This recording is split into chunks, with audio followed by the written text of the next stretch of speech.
On this episode of Ice Pilots NWT, Good, I don't even remember being there that day. Joe fights the feds. It's a total intimidation. Justin and his crew are stranded in the high Arctic. All our circuit breakers blew last night. With the plane frozen solid, -90. can the crew stave off disaster? It's gonna get worse where there's a blizzard coming.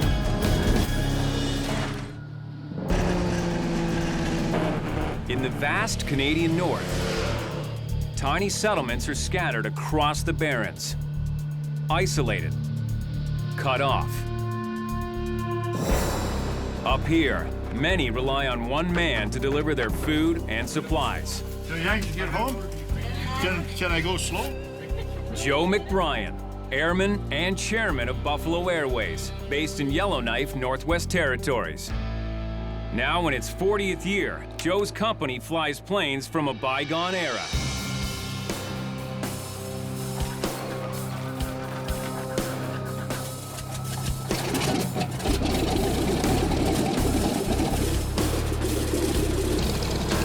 Powered by piston-driven engines,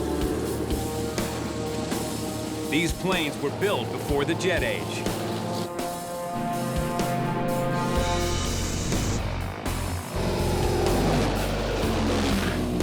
Made to fight in World War II. Heavy, powerful, overbuilt. Designed to withstand shrapnel. They're the tanks of aviation. Now, their battlefield is the Arctic. Oh, we're gonna get beat to shit.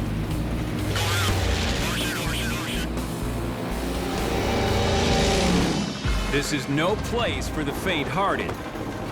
A little bit of smoke popping out of the exhaust, black smoke. We are having engine issues. Joe's young pilots face dangers they never dreamed of in flight school. What the f*** are we landing on? Icy airstrips. Blinding weather. Terrain, pull up. And insane cold. Joe's mechanics tackle impossible repairs in the harshest conditions. What's the temperature out here, Gord? -38. Dude, oil's like at -30. I can't feel my feet. But they keep the Buffalo fleet in top shape, no matter what. Well, you don't have to join the Army or the Navy to get an experience like this. You just got to join Buffalo Airways. Yeah, we're taxiing now. There's no other airline on Earth like Joe's. Clear for takeoff, runway 27. Buffalo is as original as this 65-year-old former bush pilot who calls the shots. Buffalo would not exist without my father. And there's no one in the 6 billion other people out there that could run it. But it's a family business. In the Yellowknife hangar, Joe's sons Mikey and Rod scramble to keep up with their maverick dad. It's these great, big, crazy ideas, and we all help them to make them happen, you know, just like we're following our leader. He's the general. We can't dispatch an airplane until we get this sorted out. Somebody's got to be charged from start to finish. And they got to show me they know how to do it. I'm going to smear my personality around a little bit, and I'm going to take the rest of the day off. Those that don't like it can go on the bus. You see both you guys? This is a lot of stress for one man. He's just keeping it all together, just keeping the company flying. And in the frigid Arctic, the odds are stacked against him.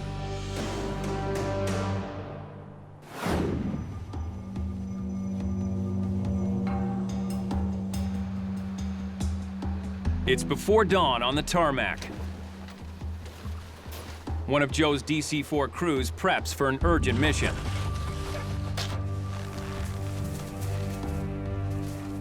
The captain for this run is Justin Simle.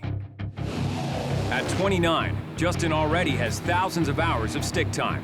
This is fun flying, eh? He flies nearly every plane in the Buffalo fleet. Hey, Justin.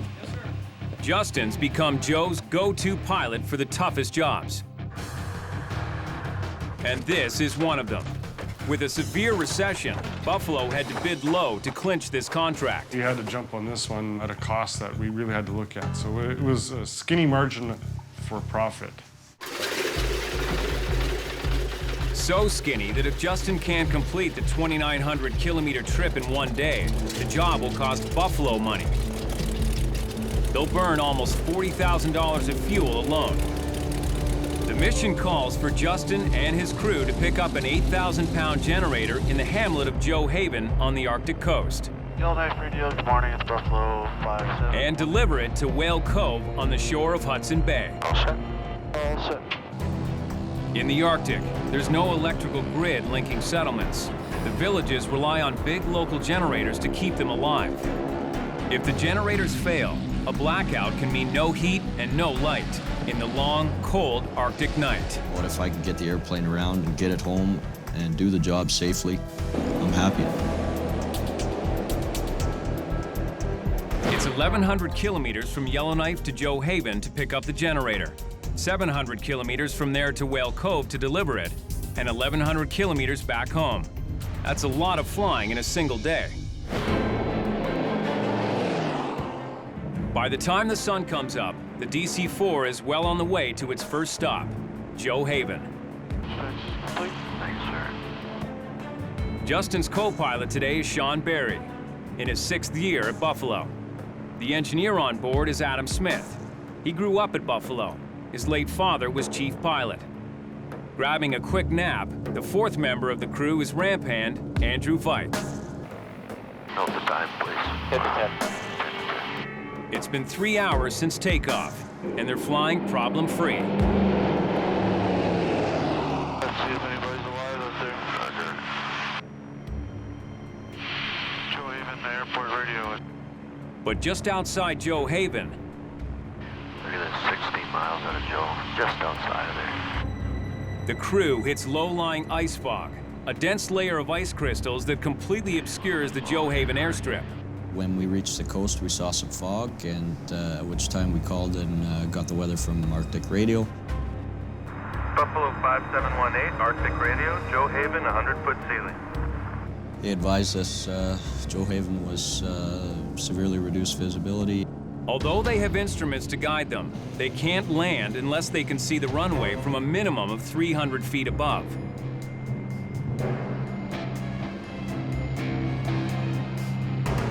If we get in here, we're taking the uphill runway 31 through the overhead. 1 mile, bearing 150. Roger. See it down there, off the left. Justin lowers the DC-4 into the fog to see if they can break through. 1.5 miles to the runway. They're flying blind as they descend, hoping to get close enough to the ground for a clear view of the runway. 1 mile.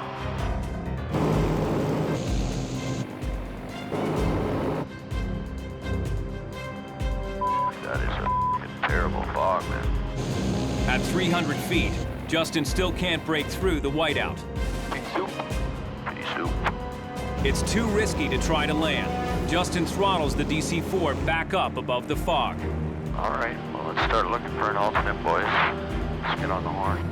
Arctic Radio, Buffalo 5718. Justin needs to find a nearby airstrip with clear visibility where he can land his big DC-4, and fast, before this mission becomes a bust. Let's get on the horn. Let's get to WWII, Cambridge. Arctic Radio, Buffalo 5718. WWII, also known as Tloyoak, is 140 kilometers east of Joe Haven.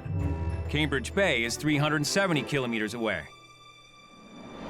But if the whole coast is socked in, Justin may have to abort this mission and head home. 17 Zulu, Tloyoak. They receive a weather report for Tloyoak. Visibility 15. Clear skies. Okay, let's go to Tloyoak, okay, boys? Unable to pick up the generator, they head empty-handed for Tloyoak and cross their fingers the delay will be short. You're down before landing checklist, please. Here's the noise. Roger. Landing checks for completion. Roger, thank you. Full flat. Flat set. Final checks.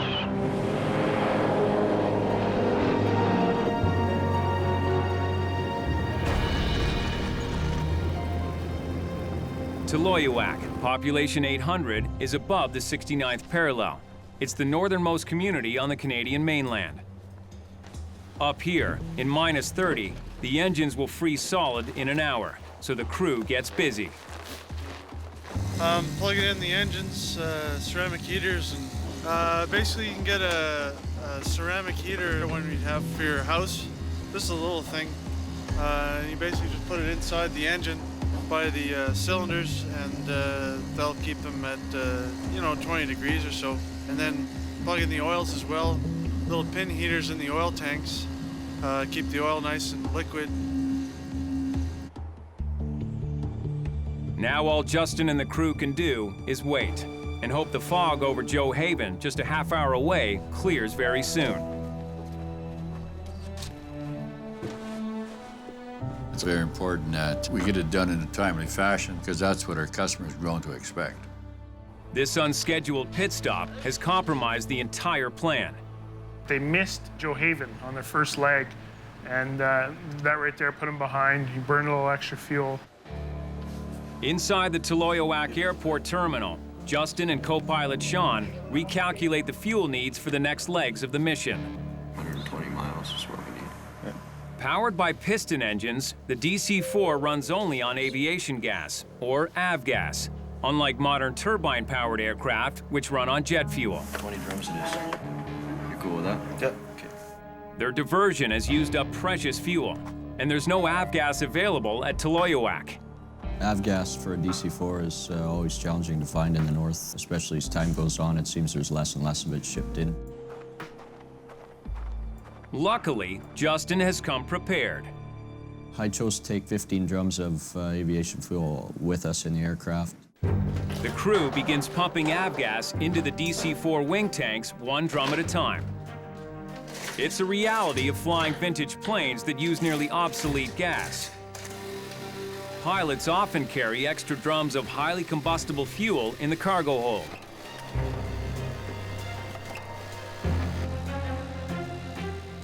Plan to go back to Joe Haven when the weather's good, load our generator, go to Whale Cove, drop it off, and that's if everything works out. Soon, a lucky break. Giddy up. The fog has lifted over Joe Haven. They still have a good chance of getting the generator to Whale Cove by end of day, if nothing else goes wrong. Back in Yellowknife, boss Joe McBryan has a legal battle on his hands. The hard part of dealing with transport is you deal at different levels. He's been fined by government regulator Transport Canada and is meeting with his lawyer about fighting it. But so we got 27 passengers. Leaving the 28th for the flight attendant. Yeah, that's the actual day that it occurred. Buffalo has been charged with operating its scheduled DC-3 flight with too many passengers on board. Joe's daughter Kathy has come up from Hay River to help. Transport Canada and our battles with them are always stressful. Really, it would seem if you count souls on board, it'd be 28. But the +1, the infant, doesn't take a seat. Good, I don't even remember being there that day, so I can't even help you. I mean, it's a really odd system. They investigate, they make a decision, and then they impose a sentence with incomplete evidence, in my view, because they're judge and jury. Maverick Joe thinks the feds look for reasons to come down hard on Buffalo.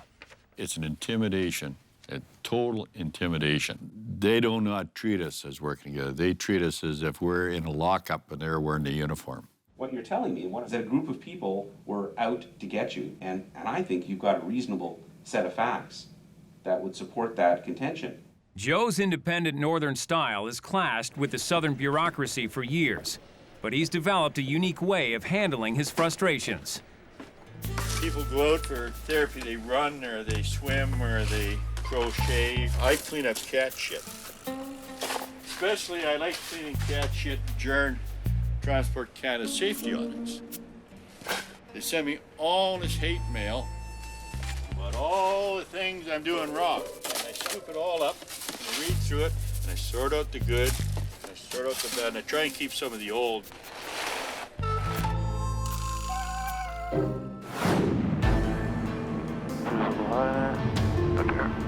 Meanwhile, Justin and his crew have left WWII and land as originally intended in Joe Haven to pick up the 8,000-pound generator. Back up. But with less than an hour of true daylight so far north this time of year, It's dark by early afternoon. Hey guys. How you guys doing? That's the question. Long day? Yeah, it's turning into one, but you know. They're 4 hours behind schedule. The crew will have to rush to get the generator on board if there's any hope of completing their delivery today. The pressure is on Justin to come through for Joe. Moving these generators around, you know, I've been doing it for almost 10 years. It's not easy. Just last winter, when the power went out at Rankin Inlet, Justin tried to fly an emergency generator to the community. Whoa! But he and his crew couldn't fit it on the DC-4. This ain't gonna fly, boys. We can't get her in the floor here. And the mission was scuttled. I'm done with this generator tonight. Justin is determined not to have that happen again. It always works.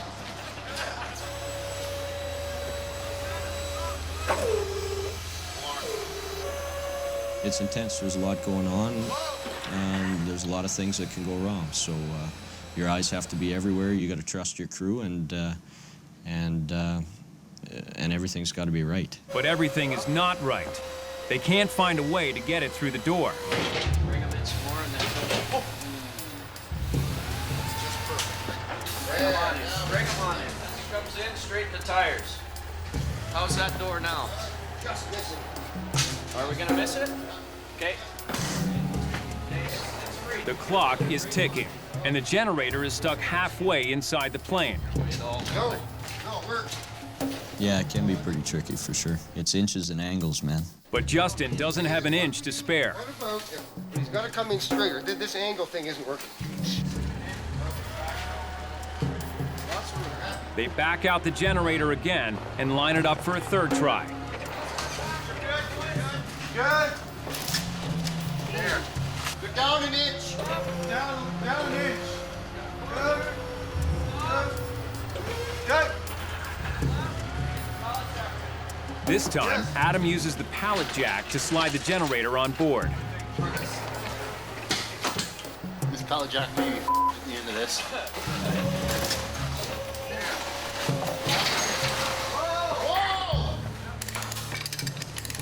The crew ratchets the 8,000-pound generator into position in the cargo hold with the winch, chains, and rollers. After hours of effort in the freezing cold, it's securely in place. But now, it's too late to travel. We were coming to the end of our duty day, and we were going to call her quits for the night. The generator won't get to Whale Cove today as planned, leaving the community without a backup power supply. It's the only decision Justin can make, but Joe just wants it delivered on time. On a trip like that, I'm not counting the margin. I'm counting it's a time-sensitive article that we're moving. Justin and the crew put the DC-4 to bed. In -40, it's vital to keep the plane's 4 engines warm overnight. We tested the heaters. The heaters had been working for 3 hours. We had the oil heaters plugged in the 30-amp breakers. We had the ceramic heaters for the front plugged in the 20-amp breakers, and everything was working fine. Morning in Joe Haven in the high Arctic. A tiny settlement on King William Island in the middle of endless ice and pounding winds. At breakfast, Buffalo Airways Captain Justin Simle has just dropped a bombshell on his DC-4 crew. Our heaters seem to have stopped working last night on the airplane, so the airplane is frozen. Basically, now you got 70,000-pound ice cube. They thought they had it covered. Last night, the crew placed electric ceramic heaters in each engine compartment and plugged in electric probes in the oil tanks to keep the oil above 0 degrees. But overnight, the circuit breaker for the oil probes blew. Of course, if you're going to plug in a 4-engine airplane to a chintzy old circuit breaker, of course it's going to blow. So we're going to have to go gather some heaters and get the airplane unplugged. It won't be easy warming over 300 liters of frigid oil so that it flows properly in the DC-4's 4 engines. I'm out here on the strip. Today is 30, 40 below, and coming out here with the wind chill, this is a new experience, and it's freaking cold. The crew springs into action. They managed to borrow 2 frost fighters, heaters usually used to warm up the plane's interior, not defrost engines that are frozen solid. The crew will blow heat on the engine cylinders and oil tanks in an attempt to raise the oil temperature enough to make the oil more fluid. Risking a cold start when engine oil is thick as glue could deprive thousands of moving parts of lubrication, causing the engine to seize up. A cold start has oil starvation, the oil doesn't flow to the main bearings in the engine, and you're just playing with a time bomb now. But there's a snag right off the bat. One of the frost fighters won't start. With only one working heater, Justin doesn't stand a chance. Back in the cozy comfort of the Buffalo hangar, word of Justin's problems hit the floor. I don't think anybody's got any good news. Buffalo's veterans are shaking their heads at this one. I've been working in the Arctic now for over 27 years. And the best friend you have when you go up north is called a Herman Nelson. A Herman Nelson is a diesel-fired heater that blasts air hot enough to bake a cake. Like, there's a difference between a frost fighter and a Herman Nelson. Herman Nelson will put the heat out like 400 degrees if you know what you're doing, eh? Problem is, Justin didn't bring one, or a ground power unit to help start the airplane. I didn't take Herman Nelson and a power unit because I had 3 new engines on the airplane. I didn't know how much fuel they were going to burn. Instead of taking Herman and a power unit, I took 5 extra drums of aviation fuel in case we needed it. With 3 new overhauled engines, fuel burn rates can be hard to predict. Still, if I was going, the choice would be the Herman Nelson. You don't want to rely on other people's equipment, but, you know, you don't want to run out of gas either. Justin finally gets the frost fighter working, but using a frost fighter to thaw frozen engines is like trying to cook a hot dog with a lighter. Frost fighters are just, they're like a lukewarm heater. Does any pilot ever think he makes a mistake? No. Justin probably wish he would have brought a heater, but he may not think he made a mistake, I'm not sure. You know, we haven't had any good trips in quite a while because the economy's been so slow. The first trip turns into a total disaster. Justin is stuck in the high Arctic with only 2 borrowed frost fighters at his disposal. It'll take him and his crew all day to find out whether they can loosen up the engines enough to start. Wait.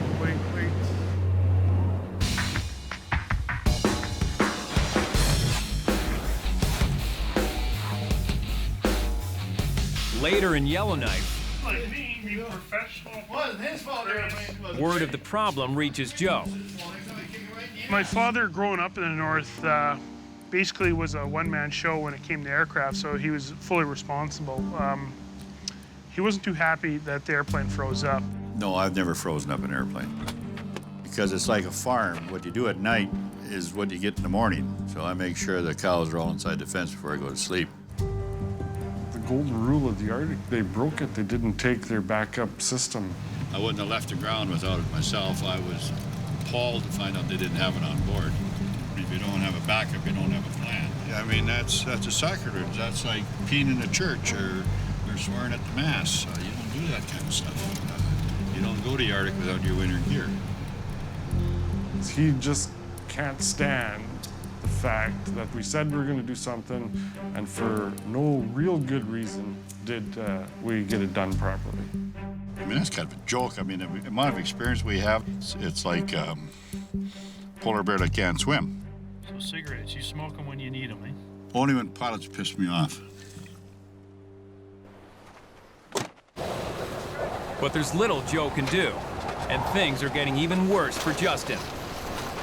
Looks like it's going to get worse before it gets better. There's a blizzard coming from the Cambridge area. It's coming at us at about 30 knots, so we're going to get some high winds tonight. We're going to have to leave the heaters on all night, and then we'll just cycle the heaters through each engine, like 1 heater for 1 hour on each engine. Justin wrangles a small generator and fuels it up to get some power to the plane and charge its onboard batteries. There's a heating pad right there, get nice and warm. We're gonna keep the side of the batteries all toasty warm. Christ. What we did is we took our time. We thawed the engines and made sure we weren't going to damage them in starting, because the last thing you want to do is take off out of Joe Haven and have an engine failure on rotation or something like that. After hours of pumping lukewarm air into the engines, a sign of progress. Yeah, it's warm enough. Justin is able to move one of the propellers. But taking off to Whale Cove tonight is still out of the question. Any chance of making a profit on this charter is now officially dead. Justin and the crew will have to keep heating the plane through the night. But can they stay awake to make sure the engines don't freeze again? We all decided to stay at the terminal and just alternate in shifts. Have a good nap. And monitoring engine temperatures. Number 3 is about 0. Number 2 is about, I don't know, minus 10 now. And 1 is just a dip below 0. So we're trying to keep them at 0 or above it right now. The crew must keep the oil in all 4 engines above 0 degrees Celsius to have any hope of starting their frozen DC-4. Adam and Sean borrow a local truck to get food. I spent $119 on groceries to last me in the night because we're in the middle of nowhere called Joe Haven. This is where the Franklin expedition wintered, though. Joe Haven was the last known location of the lost Franklin expedition. In 1850, Franklin and his men sailed on to their deaths from starvation and possible lead poisoning. And 50 years later, Norwegian polar explorer Roald Amundsen wintered in his ship, the Joe, in this harbor for almost 2 years, just before he navigated what Franklin was looking for, the elusive Northwest Passage. When Adam and Sean return to keep watch, Andrew finishes his shift and heads back to the terminal with a report for Justin. Justin. What's that? All the engines, they're holding their heat above 0. The oils, except for number 2. When you get on these jobs, it's just you and your crew and your airplane, and that's all you got. That's brisk, baby. Once we got the engines warmed up, then the trick overnight was to keep them warm enough to start in the morning by maintaining their heat. If Justin tries to start the 4 engines when they're below 0 degrees Celsius and the oil is thick, he could wreck them in an instant. Just checking to see if the cylinder heads are warm or not. Number 1 is still pretty good, still pretty loose, but number 2 is starting to cool down on us. So Justin and the crew move a frost fighter heater from the number 4 engine that's holding temperature to the number 2 engine that needs to be brought back up. They've been doing this dance all night. Hurry the up, it's like minus 90. Took turns swapping the heaters around and monitoring the temperatures and pulling the tents in the Arctic, and in those temperatures and that wind is tough work. And risky. At minus 40, exposed skin freezes in seconds. But to have any chance of delivering their cargo, an 8,000-pound generator, in the morning, they've got to keep the engines above freezing. We'll run it on 2 for an hour and then switch it over to 1. That's good, Ed.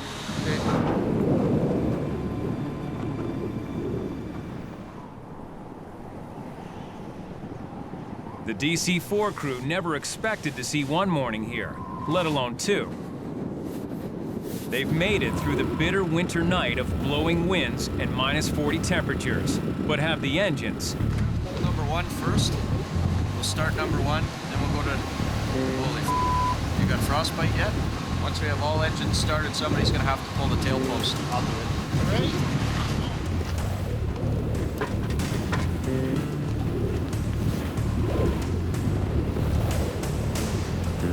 Situation could be a lot worse.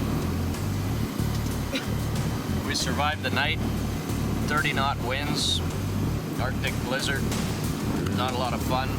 Managed to keep the airplane warm enough to start, so still blowing like a bastard out there, but this is gonna work. It better. If the engines don't start, Justin will be out of options.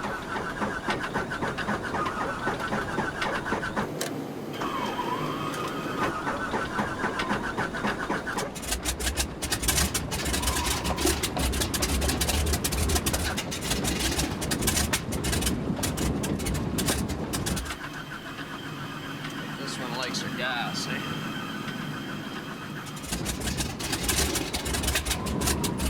Come on, baby.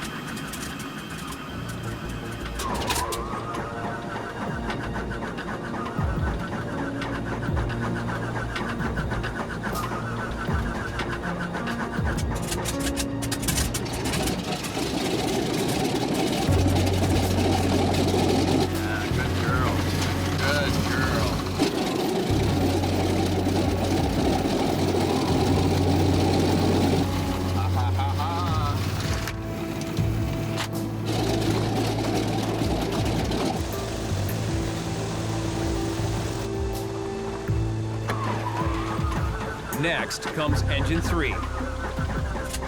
It starts, no problem. We're in good shape. Cylinder head temperatures, we've had 1, 3, and 4 started. We're waiting on 2. Engine number 2 is the coldest engine.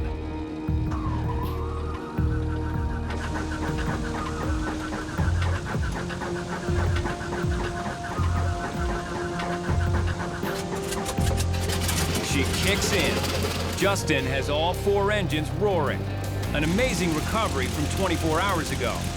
Justin had to make sure that those engines were warm enough to start. I mean, they wouldn't have been coming home, they wouldn't have finished the trip, it would have went from bad to really, really bad. Really bad, as in 4 seized-up engines on a crippled plane 1,000 kilometers from home. But Justin was careful. Okie dokie. Hard brake set, line up there. Now the DC-4 is ready to roll. On the top. At last, they leave Joe Haven on their way to the waiting community of Whale Cove. D2 rotate. Let's just hold her on for a sec. Oh, this wants to go. Gear up. But their mission to deliver the generator isn't over yet.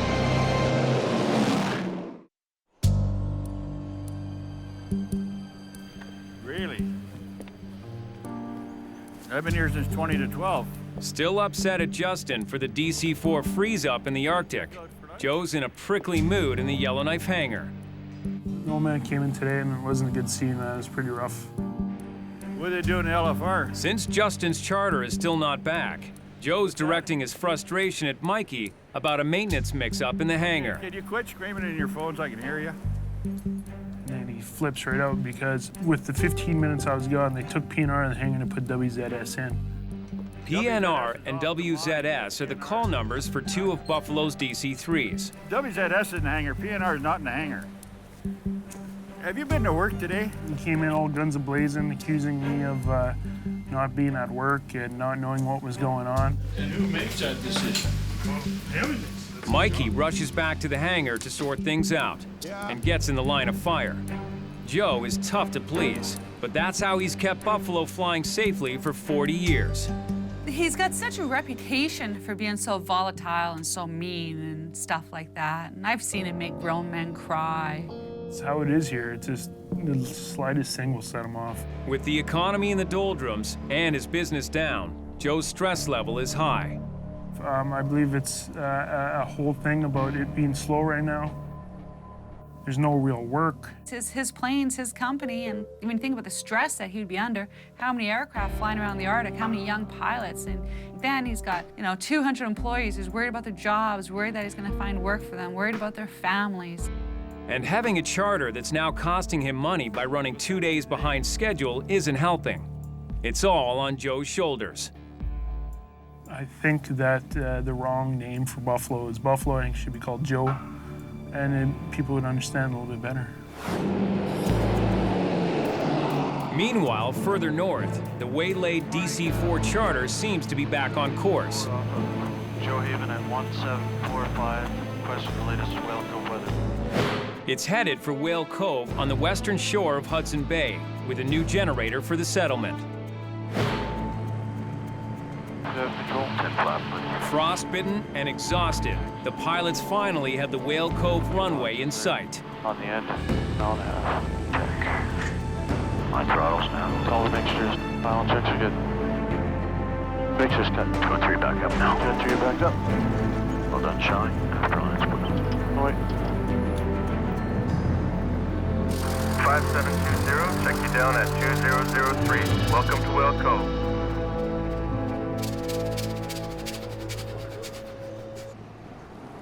The crew wastes no time tenting the engines, but there's nowhere to plug them in, so they're going to cool down quickly.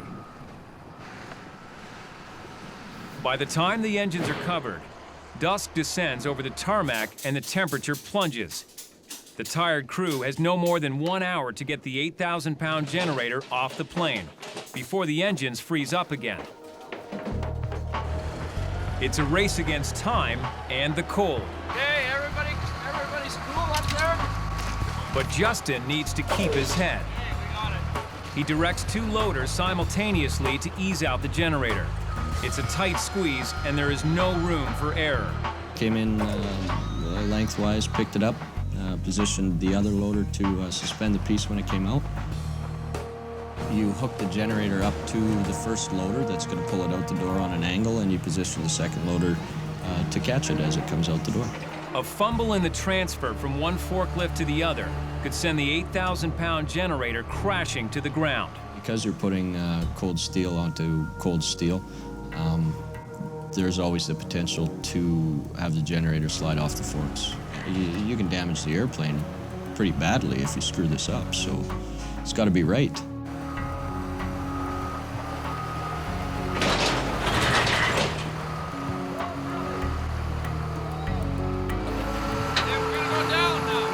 It's a slow, careful process. But with the engines getting colder by the minute, there's no time to waste. Finally, mission accomplished. The people of Whale Cove have a backup generator to keep the lights burning. We had a few bumps along the road, but at the end of the day, job got done, and it got done safely, and that's what we're all about. But Justin's problems are far from over. It's the day of reckoning for the DC-4 crew just back from delivering a generator 2 days late. We planned for 1 day. It took 3 days. You can imagine that's a lot more overhead than we planned. Pilots Justin Simle and Sean Barry have been called into a meeting with Buffalo Joe, and everyone expects sparks to fly. I get paid to make tough decisions. Sometimes the guy that signs my paycheck isn't happy with him. He went down his street, now I get to go down mine. And we're both one-way streets. We're all present. We got everybody into the room. Everyone was kind of tense, waiting for the old man to flip out. You cannot, at this time of year, go in the Arctic without a plan, then the backup plan. It's like me saying, okay, you got your parka, you got your boots, you got your mitts, you got your ear flaps, you got dry ones, you got an extra change of clothes when you get wet, you got some dry socks. But you gotta think about this, you're going to get yourselves killed out there, froze to death. I'm not very happy when that kind of thing happens with my airplane and our name on it, sitting on an Arctic airport, frozen. How did the decision come not to take Herman Nelson as GPU? The airplane's gotta have it. The word I get on the phone is we couldn't take it because of our landing weight at Whale Cove. You want to take 180-pound Herman Nelson, throw Francis overboard, whatever his name is, Andrew. He's 180 pounds. There's your Herman Nelson. Okay? Yeah, I mean, I respect Joe's opinion. Okay, he spent 40 years building this company, and it hasn't been from sitting on his hands. Justin's strategy of just staying quiet and listening is the only way you can get through the meeting. Like, I mean, there was no other option. How can you make good decisions when the shit's against the wall, when you're 24 hours late, you're cold, you're tired, fatigued from trying to keep that airplane warm? You can't make good decisions in a cold airplane. Instead of him yelling and screaming like usual, I think he said, hey, how can we make this better? That next day, you did a great job of getting the airplane out of there, and getting over there and getting the job done. But it's not under the conditions you should be flying under, right? I relied on them to do it. I didn't personally go out and walk on board the airplane and count the ABCs to see if they had everything. But ultimately, I'm responsible. Joe knows what it's like on the front lines and how pilots can get into trouble. You guys gotta guarantee me that you will not leave Yellowknife after September without Herman Nelson and GPU. So I'm just gonna leave it at that. I'll probably be more aware and be more involved in when they put all the equipment together to go and do a job. Yeah, I know. Joe's flown the Arctic for almost half a century, and he wants his pilots to fly that long too.